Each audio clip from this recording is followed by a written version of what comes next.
Welcome, everyone, once again to Live with the Infidel Guy. I'm your host, Reginald Finley. I didn't used to say that before, but you guys don't know who I am half the time, so I'll let you know now. My name is Reginald Finley, and they call me the Infidel Guy. Well, this evening, all we're doing is just ranting. I have two co-hosts with me this evening. I have John, also known as Super Godless, and he has a website that I'm sure many of you would be interested in. And he needs some support with that. He has some very good features on there. And also I have Ryan with us as well, more known as In the Wind. I always call him North Wind because I can't seem to get it right. And he's on the show. You'll also see him a lot in the chat room. Okay, well, gentlemen, welcome to the show. Thanks. Thank you. No problem. Well, let's start with John. You have a website. Yes, it's called Job Creations. I've been working on it for about 2 years now, and when anyone tries to ask me how to describe the site, it's kind of hard because there's all different sections on it. I started off first when I wanted to first learn HTML, and I did something for cheat codes, and it eventually grew into a lot more than that. Right now I have an atheist single section dedicated to only atheists looking for other atheists. I have a philosophical section working on a new philosophy called realism. It's completely objective philosophy. And I also have other sections like a huge picture gallery, and it has the entire Matrix on gallery and other movies, and it has a couple other sections, but that's those are the big sections. And okay. Right. Now, I'm curious. I'm sure some of the listeners might want to know, what is objective? Objective? Yeah, we hear people say subjective versus objective. Oh, by the way, Ryan, could you turn your volume down a little bit more, please? I'm getting a little, I'm hearing us through the phone there. Okay. But yeah, what's the difference between objective and subjective? I hear this all the time, but many people don't understand the terms. But I do, I don't talk about subjective that often. However, I do talk about idealism versus being objective. If you're an idealist and say you're holding a pillow, right? Mm-hmm. And you can say, well, this isn't really a pillow, it's an orange, right? Okay. Prove however you want, saying whatever you want, that's not really a pillow, that's an orange, right? Mm-hmm. If you're objective, a pillow is just a pillow, right? The point of being objective is that no matter what the truth is, it's kind of like math, right? Okay. You got, say, algebra, even better example, right? You got your x's and your y's, and you got to figure out what's x, right? Right. So if you got, very basic example, 1 plus x equals 3, right? You obviously know that x is 2 because that's a very simple equation, right? Of course. But say if you're not objective and you don't find out all the correct values, etc., right, you won't get the true answer, right?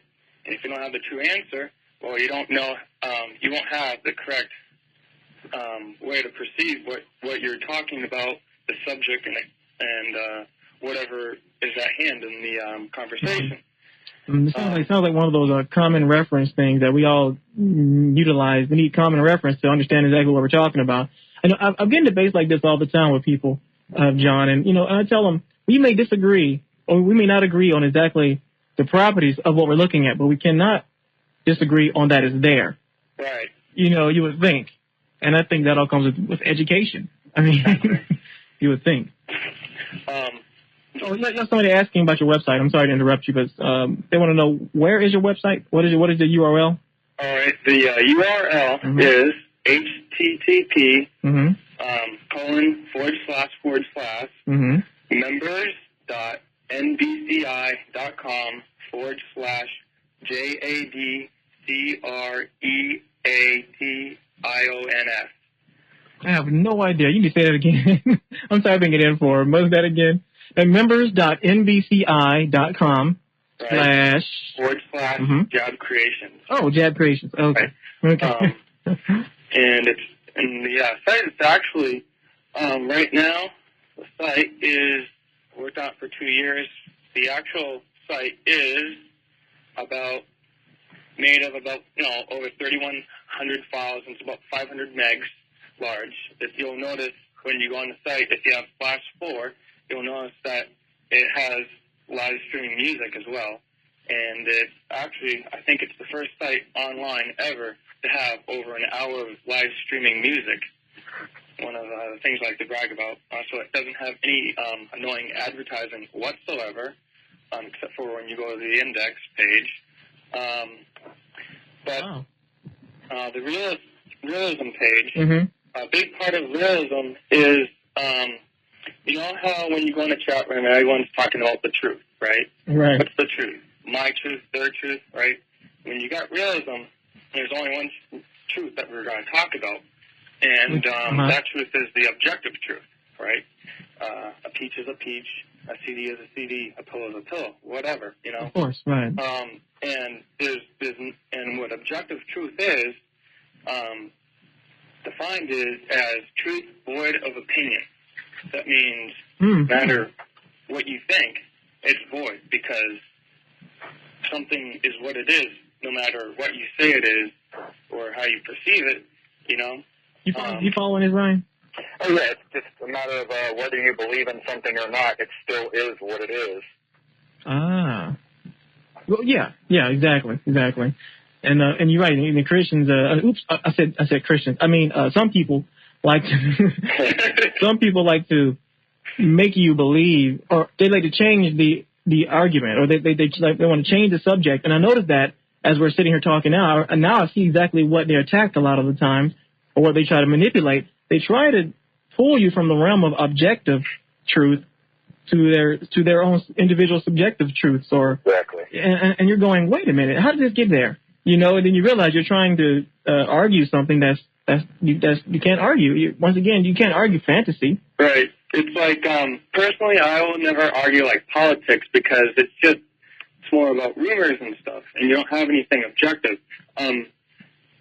Could you actually give me the definition that you know of that is of subjective? Because I've never actually run across that yet, the actual definition. I don't know. Let's see here. Fran14 is in the chat room, and she has a dictionary, and I'm sure she can pull that up for us, and we'll get back to that. But I know subjective. Let me not comment on that, just in case I don't want to mess it up. All right. But Ryan, what do you think? I've got it right here if you want to. Oh, great. Go ahead. The definition of subjective is of, affected by, or produced by the mind or a particular state of mind, of or resulting from the feelings or temperament of the subject or person thinking, not objective. So would that be... So the complete opposite of objective, which is okay, which is pretty much... Basically, it's the pink unicorn thing. You can subjectively say that there's a pink unicorn, but objectively no one can see that. Right. Okay. So in your mind, subjectively, a pink unicorn can exist, but objectively to anyone else, it cannot. It's almost as if we're dealing with the world of reality versus the world of fantasy here. Exactly. It's just like somebody saying, prove the color red is red. Well, what the hell are you talking about? It's red. Everybody perceives it as red unless you're colorblind. Right. So subjectivism is based on personal perception. See, it's funny, John, the opponents of objective thinking say that there is nothing objective, that or they like to utilize that term synonymous with absolute. That there are no absolutes. And I love to cite examples, as you just did earlier. There are certain absolutes, and because as long as you don't violate the rule of logic. Right. And I noted that many individuals who challenge this type of thinking will say, well, see, but you can make an apple an orange. I'm sure, and they'll say, I'm sure if we get the genetic ability to do this scientifically or something, we can do. You just violated the rule of logic. You have added things to the equation. Right. But if you leave things as they are, they will remain as they are unless acted upon by outside forces, which change then the equation. But they don't get it sometimes. I don't know. Yes, they like to think of it as nothing is real. Everything is an illusion. Oh, that's called a solipsism. Have you heard of that? Yeah. What's that? It's called, solipsism. It's funny. You probably haven't heard of it because it's such ridiculous philosophy. Exactly. And I'm sure you've heard some people say, "How do I know you're there on a computer talking to me?" Exactly. Or how do you know? how do I know that dog is real? Is looking at me or is licking my leg right now? Right. That is called solipsism. And prove that air exists. Oh, I hate that one. And see, the Bible perpetuates this. I've noticed that the Bible says it talks about what faith is, and it talks about they always talk about sight. The Bible is always on sight. You notice it never talks about the other four senses, because if you utilize those other four senses, you know, it proves that there are other ways of knowing if things exist. Exactly, and it's not just human senses, because we're limited to. I mean, you have people who can't see, say, color, right? Right. But we cannot. All humans can see certain colors at certain depths because our senses are scientifically are our ways of detecting certain things within our atmosphere. You know, our hearing actually detects vibrations in the sound, right? Our eyes detect the color, right? Actually detect light, right? And etc. However, what I like to point out is that in science, you have people say that, like, I talk to someone like, well, we'll never know everything there is to know, right? Right. Right. And I'm like, oh, well, that's not true, because it's actually part of my argument that proves that God doesn't exist. It's sort of technical. Do you want me to actually go into that now, or? You can go into it whenever you want to. You can come back if you want to. If you want to get some more thoughts together on that, that'll be fine. But Ryan, I'm curious. I don't even really know your story. I've talked to you all the time, you know, in the chat room and things of that nature. But what is your story? When did you become a free thinker? Were you raised in the church? What is your story? I'd like to know some more about you.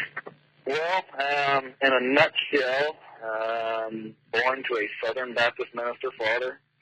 Had religion forced down my throat basically until I was 16, 17 years old. I never really subscribed to any of it. I never took it seriously. It was more, you know, church was more of a pain in the ass to me than anything. It was just something that I had to do. And I never really believed in anything in the Bible because I never took it seriously. But my biggest problem was dealing with the supernatural effects of it, that there is somebody out there watching. And, you know, being young, you don't know whether that's true or not until you get old enough to figure it out. And that kind of goes along the lines with teaching kids about Santa Claus and all that stuff. You don't tell them things when they're too young to understand what the hell you're talking about. So, you know, like I said, I never really subscribed to any of the religious aspect of it. It was just the supernatural aspect that I had the biggest problem getting over. I assume I've been a free thinker for a long time. I really hadn't heard that term until a couple of months ago when I got online, and all of this wonderful new information has been opened up. But yeah, that's basically what it is. It was just the supernatural part of it for me. You know, I always thought, even though I didn't believe in God, that maybe when I got close to death, or if I was slowly dying, I could always come and say, okay, now make your peace with God towards the end. And, you know, just came to realize that it just ain't that way, kids. Yeah. Yeah, I agree with Ryan. I mean, Ryan, did you ever believe that there was an official first person, that they were made of clay? No. I mean, that was one of the things. The whole, you know, when you're a kid, when you hear those stories, it's just like Santa Claus. Sure, what the hell? It could be possible. You really don't care when you're a kid whether or not it's possible, because almost everything in your life is fantasy. Almost everything. It's just what you can put your hands on right here and now. Everything, you know. There's a lot of things that kids believe that they shouldn't, and for the most part, that's, you know, I never took any of the stories seriously, because it just sounded too corny to me. Once I started figuring out that, you know, started learning about biology and all of the basic principles of how we live and, you know, what we are. You know, we have a lot of our parents. Well, some of us have parents like that, but many believers out there, their parents are thankful for things like that. it's almost as if the Santa Claus belief, or and those other type of fantastical belief systems, is it's a precursor to religious belief almost. Exactly. And it's like you wean them from, and this is the weirdest thing. Many parents, they wean their children from Santa Claus belief, but they don't wean them from God belief. Yep. And I'm thinking it's the same thing. It's fantasy. I mean, how can they not see it's the same thing? And it's funny. I got my haircut today, and I was at the barber shop, and I was talking to my barber and maybe 5 other people, and I was simply, I can't help it. I'm an activist, I guess. Maybe I talk too much. But I blew these guys' minds away. They had no idea that that the New Testament was not written by Matthew, Mark, Luke, and John. They had no idea. I began to get into a little bit of etymology about what words mean and where they really come from, and they were simply blown away. And it just hit me so hard, that wow, we're just stupid people. I mean, so many of us are so uneducated and don't care and want to stay uneducated. They really didn't. I mean, I had to really say some really, really key things to really get them interested, because when I first started, you had a few guys who were like, oh, boy, he's talking this religious stuff. And one woman warned me as I was leaving. She said, you need to really be careful talking about this stuff like you do in public. Someone will kill you. Oh, yeah. And I told her, I said, well, maybe, but I feel like if these people are that weak to kill me over something that they know is true, then they're the ones, they're weak. How many scientists have you guys seen that'll go out and kill somebody who said that the earth is flat? I haven't seen anything. Right. I mean, there's some things, once again, that objective truth. There are some things that are just fact.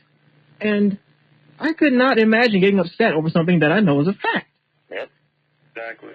It'd be laughable to me if someone approaches me and says, I have proof that the earth is flat. Me being a free thinker, of course, I'm going to listen to his arguments. I'm going to hear what he or she has to say. But if it violates the rule of logic, I mean, I can't go with it. But anyway. John, you're talking about something else earlier. I forgot. Did you write it? Oh, by the way, if you guys don't have pads and pens or something, you might want to do that. Remember, by the way, if you guys don't have pads and pencils, you might want to go ahead and get that for. Oh, 1 second, I get some. Okay. Yeah, that way you guys can, stay on topic, and if you have a good idea, you can come back to it and whatever. And I use Notepad. Okay. But yeah, this is our forum, guys. So once again, this is not my show. You guys are my co-host, so this is your show too. So you guys can talk about whatever you want to talk about. All right. How about you want to hear me prove that there is no God? Oh, hell yeah. All right. Now, I'd love to hear that. Now, before you start, that there is no God. Before we start, I'm going to say something. I'm going to try to defeat you before you begin. Okay. Some people say you can't prove a negative. Okay. And of course you have to say, well, which one? And if we could accept the God, well, we guess we couldn't do that either.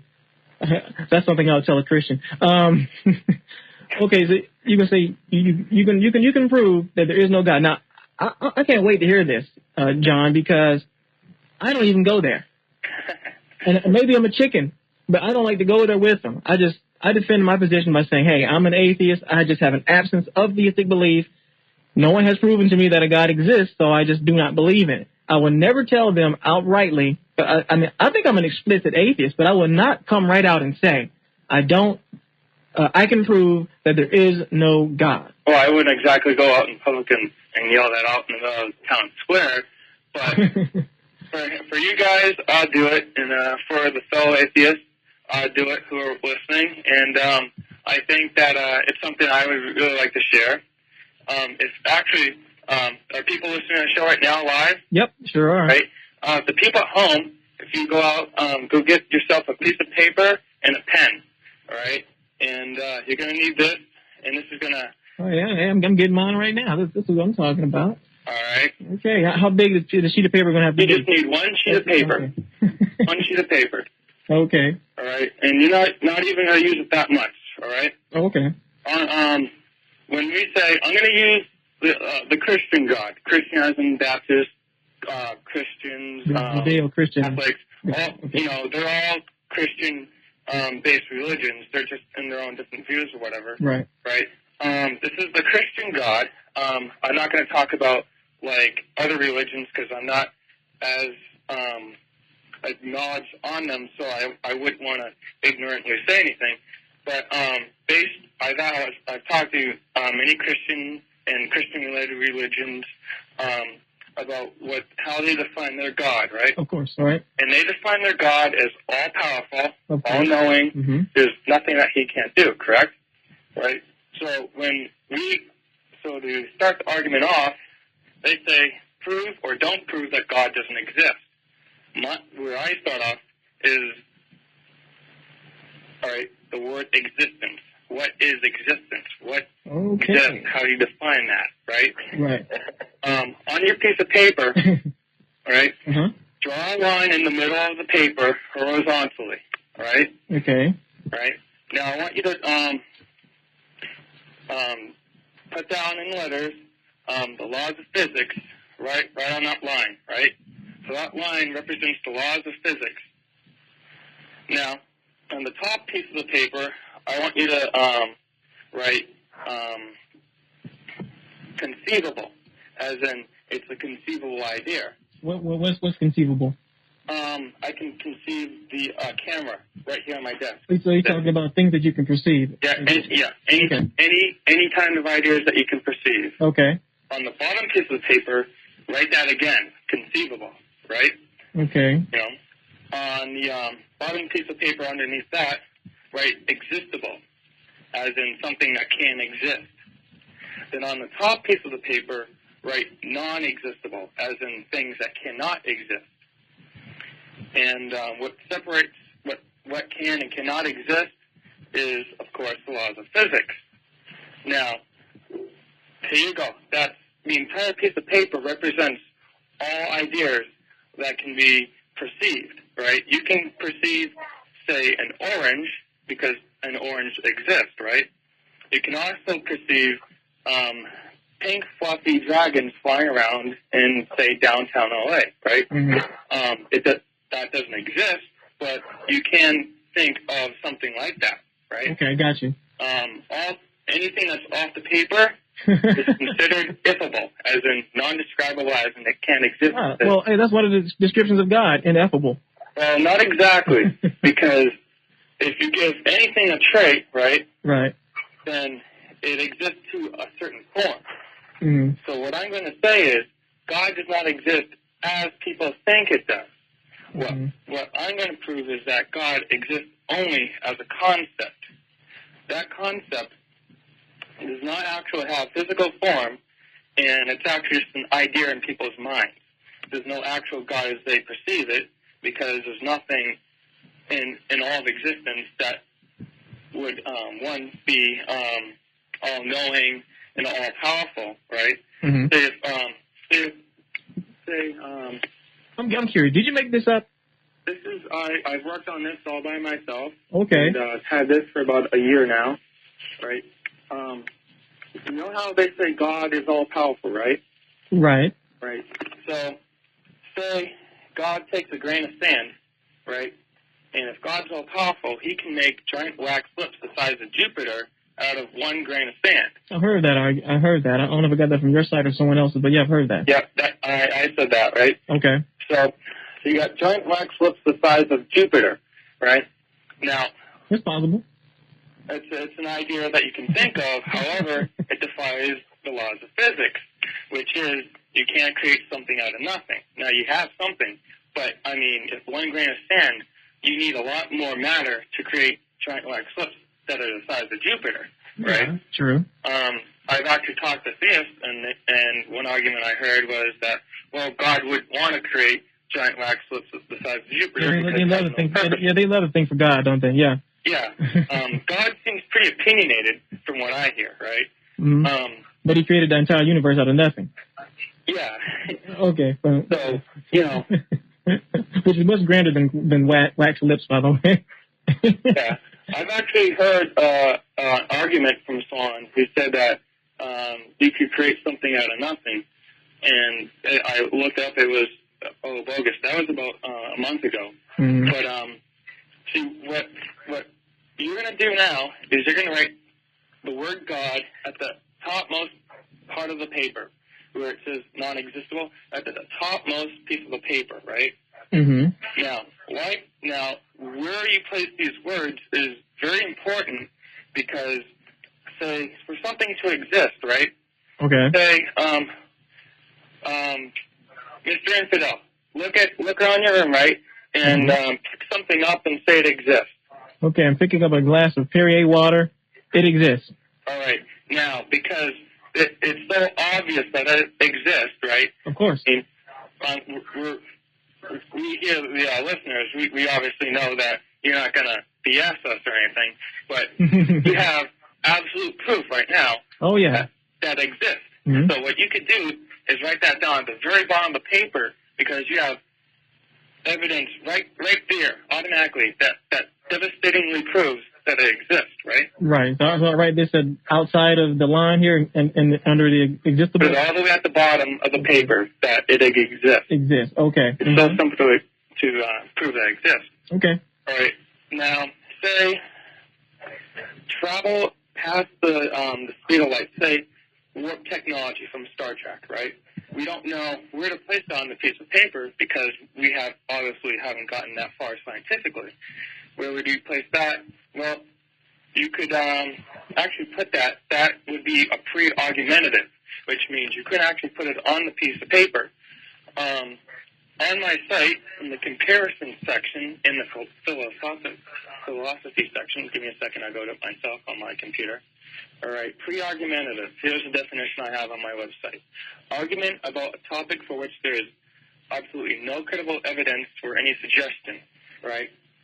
Mm-hmm. If you have work technology, right, you could actually theorize on how it would work and all that, but if you have no credible evidence to prove that it does or does not exist, right, then you have no argument either way, so you would label that as a pre-argumentative, right? Now, say anything that's harder to prove that exists, right? Say cars, right? It took us, several hundred years to create cars, in the past century. We've only had them for, how many years? 90, 100 years or so? Uh-huh. Right?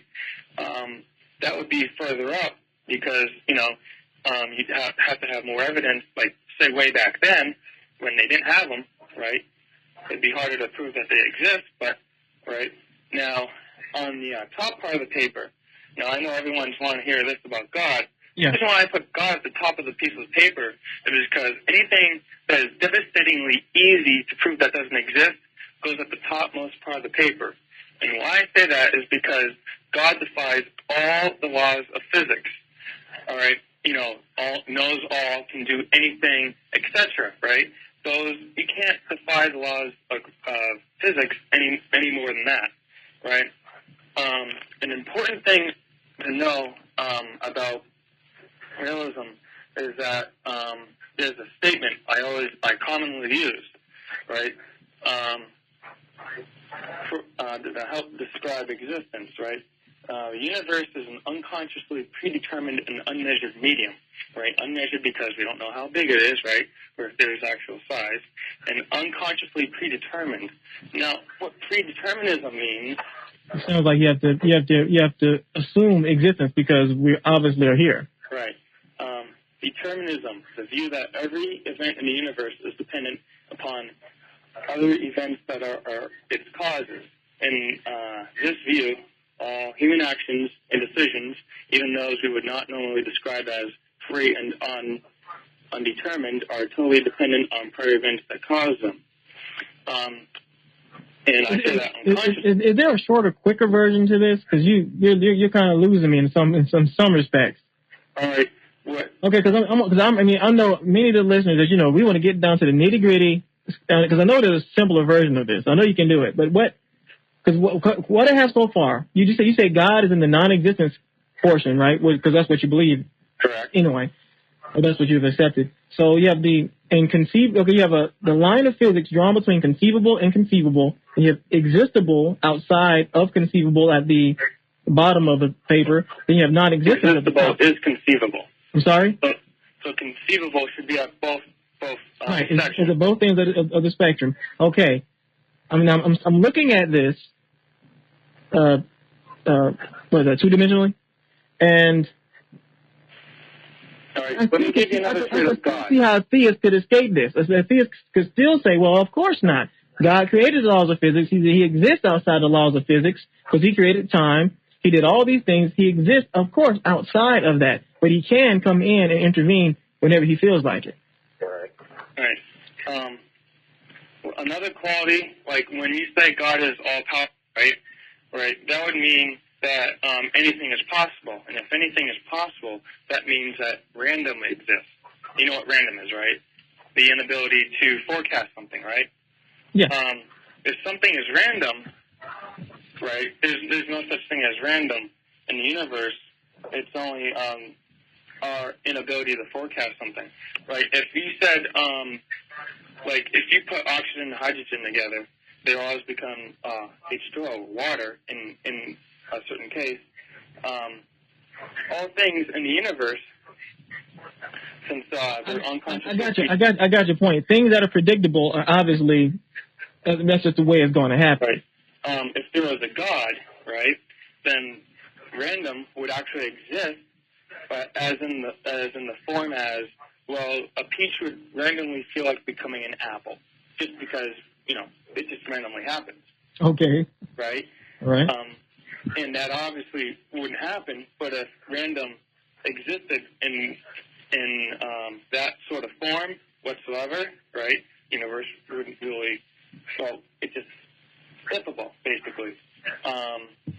So when something exists, okay, when you define some existence, if something exists, right? Okay. You've probably heard this. Something exists that takes up space. Of course. Right? And it has, what I like to add on is that it has properties and values that define what it is, right? Now, if you say God exists, where is it? How much space does it take up? Give me the properties of it, right? Based on the properties of all-powerful and all-knowing, right? Automatically put at the top of the piece of paper according to the laws of physics, right? Which we can't, obviously. Obviously. And so far, I'm just saying with you. So far, all you've proven so far is that God is simply inconceivable. No, God, so far. God is a conceivable idea. It's a conceivable idea, but inconceivable as an actual entity existing. So far. Correct. Okay. Because, honestly, you can't take a grain of sand and make giant wax lips the size of Jupiter, right?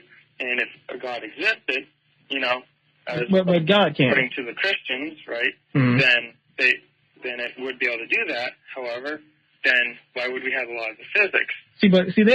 Easy argument around that, though. God would, but God can, because he's all-powerful. So, right, he can do that by simply adding energy to the grain of sand. So he would have to cheat, of course.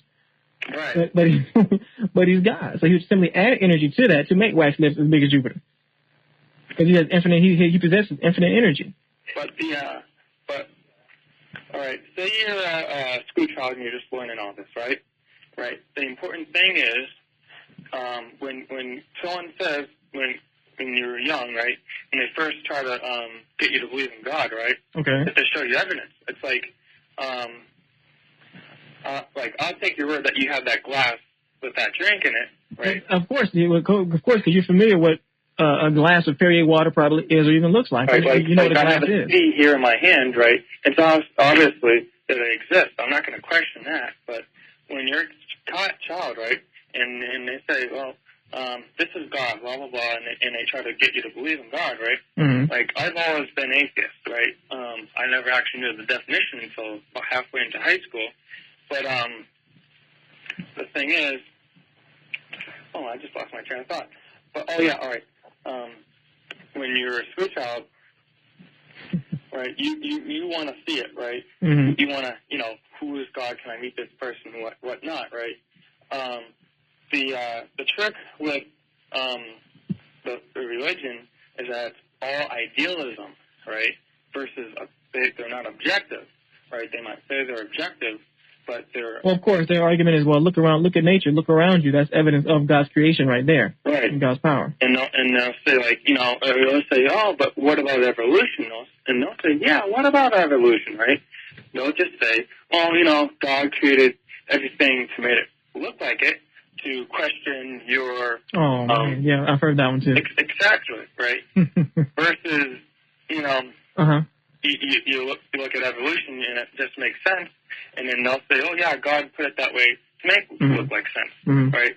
I can also say, oh, yeah, I have an orange, and he created the universe, and I could somehow argue that my orange is God, and you have to serve my orange, right? You know, it's the same thing, you know, basically. So the key thing about God is that you have to prove that he exists. And according to what we just did, is we just proved that he didn't exist. And it's like, all right, if I said there's a green dragon flying around outside, right, you won't believe me until I have credible evidence, right? Of course. If you don't have credible evidence, well, obviously, you know. But John, you're using the same example really over and over again, but you're utilizing different examples. What I've gained from this, and I want to hear Ryan's feedback in a minute, but so far, all you've proven is that God is illogical. Many Christians will agree with you. They will. They will say, sure, God is illogical. It doesn't make sense. It's inconceivable. It's, in a sense, it would appear for him to exist. I mean, to be non-existent based upon our limitations of our physical laws that we utilize. So they will say the same. So that's how they will get out of that. They'll say, of course, well, we're physical entities existing within this physical universe created by God. So therefore, of course, God would seem non-existent. That's why you need faith. All right. Another leg of the argument is... hold on, wait, just a second. Ryan, do you have anything to add to this at all? Well, I think the way I see it... maybe I'm missing the argument. Well, the way I see it, what it all comes down to is you tell me there's a green dragon in your house, okay? Whether I believe that or not really makes no difference at all to me. I mean, why in the world, what is it going to serve me to believe that you have a green dragon floating in your house unless I come over there and the thing bites my head off? You know, that's the only reason I would have a concern for it. But the thing with religion and God is people can't, when they get scared of hell and spending eternity in flames, it scares the piss out of you. So you believe it because even though there's no logical evidence to prove it, you believe it because you were scared of burning forever. And, you know, it all just comes down to how big a deal it is to who you're trying to prove something to. Yeah, and once again, it kind of goes back to earlier what I was saying earlier, John. It's difficult to try to disprove fantasy.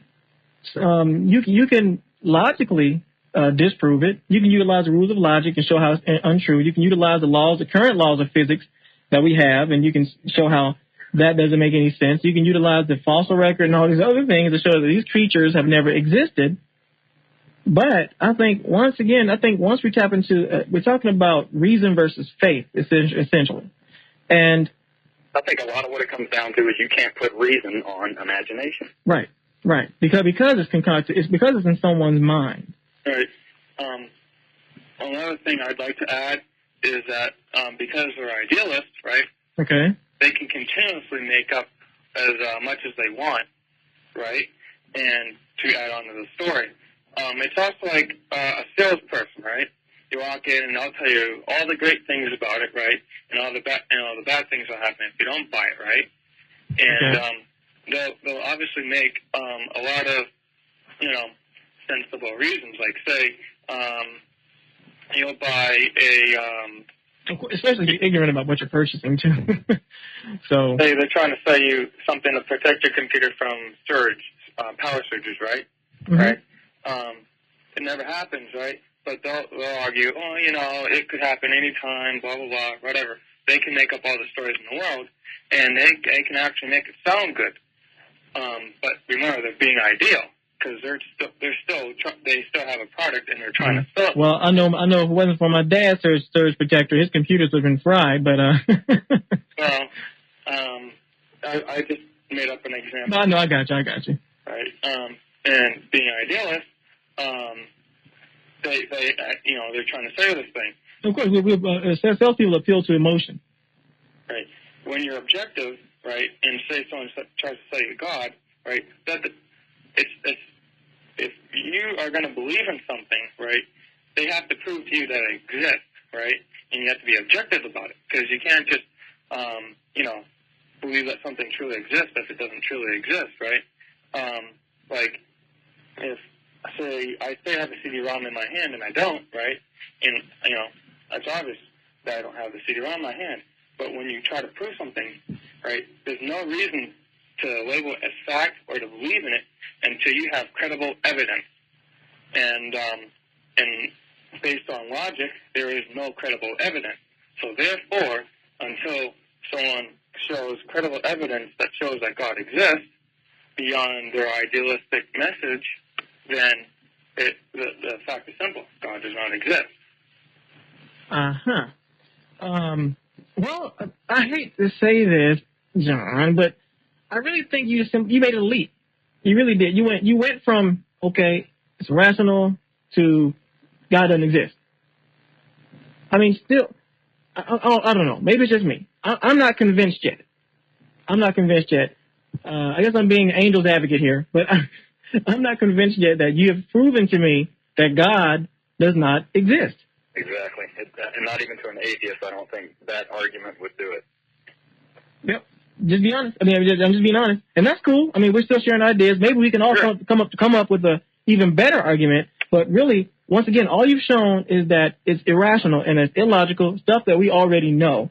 And this would not convince a Christian at all, because they would simply step outside the boundaries of reason, because it's faith. And they will say that, well, of course. See, they already know that. Correct. They know they can't use reason. And so, but to them, you will still not approve that God doesn't exist. What they use is pre-argumentative arguments, of course, because they'll never actually use something that's already proven that doesn't exist, right? And what they're going off of is that, say, you ever heard the argument about if man could actually know everything there is to know or not? Like, say... Which it's impossible. Right, something like that, right? Okay. Say for some reason we evolved and we actually survived without killing ourselves, and say 5 billion years later, we've basically explored all of the universe. Impossible. Okay. Right? Okay, and we've been to every nook and cranny, and we know how everything works. Okay. Right? Mm-hmm. Say we believe that we have all the knowledge in the universe, right? They would be running out of ideas of how to... may not be so. I mean, you have the Christian science, religion, and all that, and they'll try to use science to make, obvious reasons. I've actually had someone email something like that to me once, and it's just basically saying, oh, look, here's evolution. God created evolution, and it's like, well, yeah, but why would someone create something, why would there be something all-powerful that runs the universe, mm-hmm. right? As predetermined, the universe just exists, mm-hmm. right? Whether or not we exist, it doesn't matter. The universe is still here.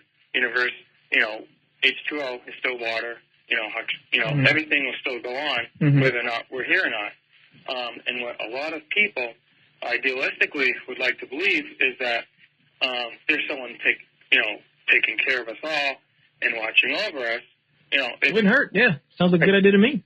It's an idealistic idea. Mm-hmm. It's a comfort. Of course. What the religion does is it gives you all these promises, like life after death, Right, we know the promises. and all that mm-hmm. stuff, right? And they say if you don't believe, right, mm-hmm. this is what happens to you. You go to the hell, this other stuff, right? Right. And you can avoid this, all the bad stuff that they make up, if you accept their mm-hmm. ways of life mm-hmm. and give towards money to the church, of course, right? And I don't know about you, but it sounds more like deception in trying to prove to people that their religion exists. It sounds more like join my side and you won't go to my hell. Well, of course, that's what all religions do, and that's what all. Because people don't want to be alone. They want to have people who think like them. And if it takes conversion to war, then that's what they'll do. Someone has not a question, but Fran14 said that what you're doing here, John, is that this argument, what you're doing is you're assuming, you're making an assumption that the Christian is thinking rationally or is utilizing reason. And when it comes to their beliefs, remember that all that goes outside of the window. That wouldn't work. Arguments that I found out that work the best, me personally, I could be wrong, but I think different techniques work for different people depending upon the way you present them. For me, the Socratic argument works the best, and I ask them questions in return, and once they begin to try to answer those questions themselves, they really end up asking. They're really asking about what they think themselves. They're beating up themselves. In other words, the way I ask people questions, and I just hit them slowly with hardcore facts about things, and I let that stew it on its own. I don't think there's nothing I could draw on paper, me personally, that I could draw to show someone that God doesn't exist. Nope. You'll never be able to convince anybody that doesn't want to believe it that he doesn't exist. Bingo. That doesn't want to believe, right? It's on what your objective is, whether you're being objective or ideal. Mm-hmm. You're being idealistic if it's not what sounds right to you, right? If you're being idealistic, you'll believe what's most comfortable for you. It's like I've actually seen people, and they've tried different religions, right? For what I see, it doesn't look like anything more different than them changing their clothes at a store, seeing what fits them best. What will comfort me most, which seems most logical to me, right? And I've talked to a lot of people, and they've given me sources. Always a lot of sources that feed back to some sort of theory to help prove their religion, and it's always something idealistic that's still only as a theory and not a fact, actually. So, you got to ask yourself,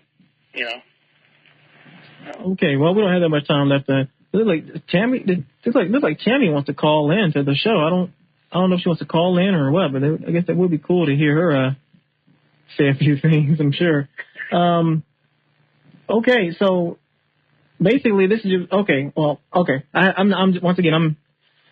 was really hoping you had it, man. I was really hoping you're on it. Me and Ryan aren't convinced, and I wish there was another way I could redo that argument, or we could all work together and redo the argument to make it more convincing. But all right, you have an idea? I hear you. I hear exactly what you're saying. Of course, we as free thinkers, we know where you're coming from. Exactly. We know you're talking about everything that is conceivable. It has to exist within bounds. Of course, that's really a simple argument. Everything that exists due to laws of physics, and those laws are within particular bounds. We know that. Correct. And how we know that is because we react with it, we see it, we can experiment with it, all these different things, but we can't do this with God. Why? Because he exists outside of the physical, outside of these physical and natural laws. And what you got to figure, why does he exist outside of these physical and natural laws? Because it's fantasy, as Ryan was saying earlier. It's just fantasy. That's the convenience of idealism, is that it doesn't have to exist within, logic, right? Because logic is the enemy, right? If you look in the Bible, right, what was the tree that they didn't want Adam and Eve to eat from? The tree of knowledge, right? The tree of knowledge, right? And why do you think that? Because if you got a bunch of stupid people, right, and they don't know anything, well, I would say ignorant, right? Because there's a difference between stupid and ignorant, right? Could you hold on just a second, please? Yeah, I guess so. Yeah, sure.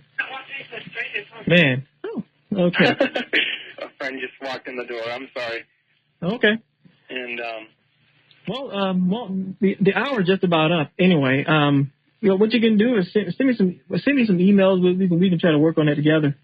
I can't think of anything right away because actually I don't think I ever will. Once again, you just cannot disprove someone's fantasy. I can tell you I have elves in my backyard, And you can go out there with your scientific equipment and check the entire yard. And you can see you can do sound wave, whatever, radar, all these different types of technology to investigate the ground where I tell you my elves are. And you'll never find them. And yet I can still come back and tell you that it's there. And you can bring it out. You can draw it on a diagram. You can show me all the evidence, show me. But you're right. I have to have some remnant of reason. I have to have some bit of reason to reverse my belief system. And especially, remember, these people have taught this stuff, many of them since they were born. And those are the ones that really don't. Well, I don't know. In my experience, actually, some people who are actually beat over the head with the Bible are some of the first ones to run from the church. But, yep. But actually, I think Jake, the guy who hosts the AFL show with the Atheist Network, the same thing was happened to him. He used to be part of the Mormon church. Could I point something out? Well, sure. We're out of time, but go ahead, Les. All right. So you got a little kid, right? And I'm sorry. A what now? You got a kid, right? Which I do. Okay. A bully in school, right? Oh, I hate those. I was bullied all the time. Okay. Right. If you look through the bully's point of view, right? I've actually heard all different stories, right? Just take one example. You have a bully who's bigger than other kids, right? Okay. So you know how kids are. If someone's different, they'll treat them different, right? And if you got a big kid, right? He might, physically scare other children, and so he'll look at that and he'll think, to his advantage, hey, you know what? I could take advantage of my physical stature, right? And so, he goes for the easiest way, like say, scare them and get their milk money, etc., right? Because it's just easy to, instead of say, get a job at a store, or if he's still young, to work for his parents or something like that. The deal with being objective versus idealism is it's very easy to believe it, right? All you gotta do is believe it, because it's easy. 1 + 1 = 2. But when you're objective, you gotta do all the math, and that scares a lot of people because how people are. I don't want to do this class. It's too hard. I'll never be able to do it, right?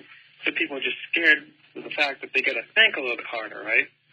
But no, they just can't. Right. But what's the thing about having to work towards things to actually do them? Like say, I'll compare it. Idealism is like basic math. And being objective is like algebra, right? You got to do a little bit harder work, right? Okay. Versus idealism, right? It just flows easy because it's what you're naturally thinking. You have instincts, right? Say, like, you're a little kid in the dark, right? I learned not to become afraid of the dark at an early age because I knew that in my mind, I wanted to think that there are monsters and etc. out there that could harm me because that's my natural instinct. That's it right. will stay calm and you won't get. You ever watch a nature show, right? Mm-hmm. Yeah, that's our original fear of darkness. Yeah. Right. That's the first fear man probably ever had. But when you're objective, you think of it. You think logical. Well, you know what? I'm in a house. We got a security system. My parents are right down the road. Not the road, on the hallway, right? And the only thing in the house is maybe a cat. All right. So logically, there's no monsters there, and there's no real reason to be afraid of the dark. And but that takes the extra step. That takes the need to want to know something extra, even though it's a little bit harder. You'll learn something, right? And just think, if you were a little kid and you weren't afraid of the dark, just imagine, think of another situation. It's idealistically, it's all your natural instincts that go on the most sensible idea, Well, once again, I think Ryan probably touched on this too earlier, but maybe I did. we're going to cut this short, but it has to do with this. We're emotional beings. Most of us, we react to things emotionally. And in doing so, sometimes we can be devoid of reason when we react to things emotionally. Fear, of course, can eradicate reason in a heartbeat. Correct. I mean, and I think we see that in many dogmatic religions and fundamental religions today. So, of course, I also had a fear of darkness as well. And the way I reasoned out of that is I went, wait a minute, what are you afraid of, Reginald? The same things that exist at night exist during the daytime in your home, anyway, in the home. And I went, just because you can't see them, or just because you can't see as clearly as you did before, there's no reason to be afraid. But, of course, as I got older and I watched a little more National Geographic, I learned that there are things that come out at night. Right, but those are all spies. Well, spiders and cockroaches too come out a little bit more at night. Oh yeah, but but how you said that fear will, get rid of logic easily, right? That's your natural instinct. That obviously, but when you're objective, you're taking that second step to logically figure something out, right? Mm-hmm.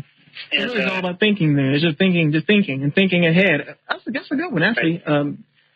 Thinking ahead. That's the other thing is, how, they say humans, the first human was made out of clay. Like, there's an official first human, right? If you actually think of it, in a science class, in, I think, junior high, we learned the elemental chart, right? Mm-hmm. And an interesting fact is, I'm not sure exactly which element it is, but I think somewhere around element number 40 or so, right? Those elements and heavier, right? Those elements can only be created one way, and then you have all the elements up to that element. I'm not exactly sure which one it is but I do remember this as a fact, right? You know how when Earth was made and all the dust revolved and came together, right? Right. That that matter can compress and magnetic braking. Yeah. Light elements can be forced to compact together and become heavier elements up until a certain element. And then, depending upon the heat and all that stuff, but yeah. Right, based on pressure and stuff. Right. But after a certain point, elements that are so heavy and heavier can only be created by a certain reaction. And what that reaction is a supernova.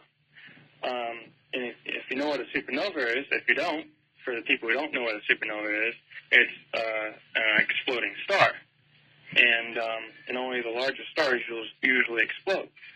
All right. The human body is made of many different elements, some of which are the heavier elements. I'm not sure, like iron. I'm not sure if that's one of the elements, but we are made of some elements in your body are actually made of matter that one time billions of years ago was in an explosion so great that a star exploded.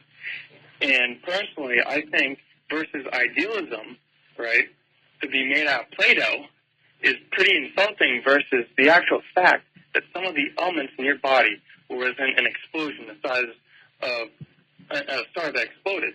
And as far as I'm concerned, not only since that is fact, but it's also fascinating, just like the idealistic ways, only that you have proof. Okay. So when you dig further and you do your research, and you got to do a lot of research, but it's like, you go looking for treasure, you're not going to find it, your first day or so or whatever. You got to you have to put all the knowledge together and sum it up.